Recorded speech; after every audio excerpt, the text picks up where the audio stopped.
Today, we discover the true intents of what Vegeta wants with Frieza. Hey guys, it is Nick here with another Nick's Topics Dragon Ball What If topic video for today. Also, the little tiny hello guys, I got rid of that. It really kind of cringed me whenever I really looked at it, so I figured to add a little bit mystery and surprise instead. But anyways, we are on the second part to What If Tarble was raised by Vegeta. Last time, we touched upon the basics and the beginning of the dragon story, where it would go with Tarble being part of the Saiyan group, being trained in particular by young Raditz. Raditz, going into his teen years, like I discussed, would have surpassed his original adult 1200 power level and even exceeded past 1500. So it's not like him training Tarble doesn't have good gains for himself, because after all, Saiyan or not, you get good gains from training somebody else up. And being a Saiyan means that it's even better. As for Teen Tarble, he surpassed and even, got to his original 1200 adult power level that we saw. And I'm going to say that he surpassed it to a degree, but I'm not going to go too far in depth, like making him stronger than Raditz or anything. At least not yet, because he's got a good minute to go there. Anyway, Earth was briefly discussed between the likes of Raditz and Vegeta, but with Tarble's influence, Vegeta didn't find it necessary for the next planet that they were going to conquer to even go and ask Kakarot or Goku to join the Saiyans. If need be, if absolute need be, they'd go, but not right now. So, with that out of the way, Raditz does not go to Earth, and all of the Saiyans go for Yardrat. Because as I discussed in the intro, or the first part, Yardrat seems like the most logical planet that the Saiyans would have gone to. Now, what's going on Earth without the Saiyans' influence? Well, I'll explain. So this story is going to take a little bit of a dive on Earth. So, after Goku and Piccolo had their epic fight in the 23rd tournament, this time, whenever Goku and them go to visit Master Roshi, before Raditz eventually showed up, which does not happen here, Piccolo does eventually show up for his revenge, which causes him and Goku to have a rematch. And this one's even brutal, more brutal than the first fight. So much so that any blood or gore or injuries or vice versa that you saw in their original fight, the first fight that him and Piccolo Jr. had, Goku, this fight is even more so down to the core brutal. And even though the Piccolo and Kami connection is well known, Goku's not just going to let Piccolo kill him or anything. So he's definitely still trying, but he's only keeping him alive because he doesn't want to kill him and he wants Kami to live. But Piccolo sees this and knows that Goku won't go all out to immediately kill him because he knows the backlash from it, and whips out his special beam cannon, the new technique that Piccolo used on Raditz and Goku, and said that he was going to use it on Goku after. And this time, he uses it on him alone. And Goku takes the full effect of this attack. Now, like with when he died against fighting Raditz and such, Goku ain't coming back from this hole in the chest, unfortunately, like he did in their first encounter, and sadly dies. Kinda pointing out obvious facts here, but just roll with it. Anyways, the Earthlings, Piccolo not seeing them as any kind of challenge because Goku seemed like the true only threat, and finally getting his goal in besting Goku, go to train with Kami and take refuge.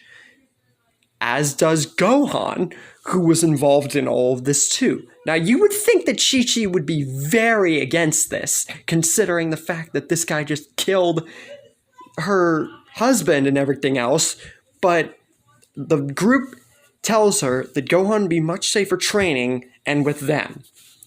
Goku, in the other world, still goes to train with King Kai, except he's not training for the Saiyans.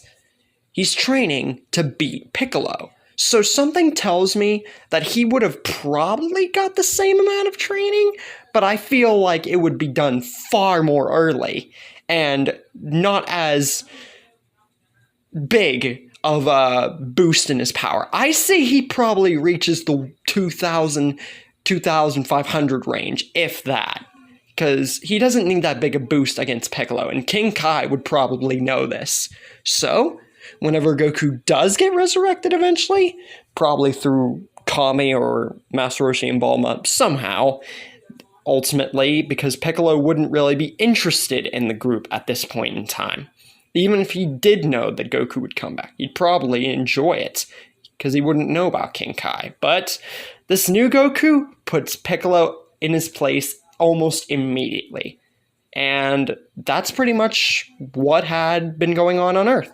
Just so that way I didn't leave it out completely out of the story, because we will come back to it, just not right now. Meanwhile, on planet Yardrat, the Saiyans have made their presence known and have shown their dominance. But Master Pubara, who we see in the manga, and Vegeta actually strike up a conversation, because Master Pubara knows that the Saiyans working under Frieza wouldn't just stop idly to chat with the citizens or do whatever. They would love for the senseless destruction.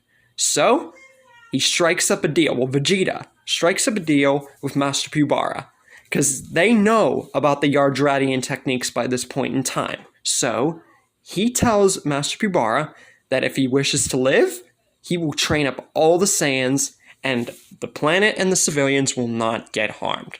And surprisingly, this deal works, because Master Pubara sees change in the Saiyans for specifically doing this, especially Vegeta.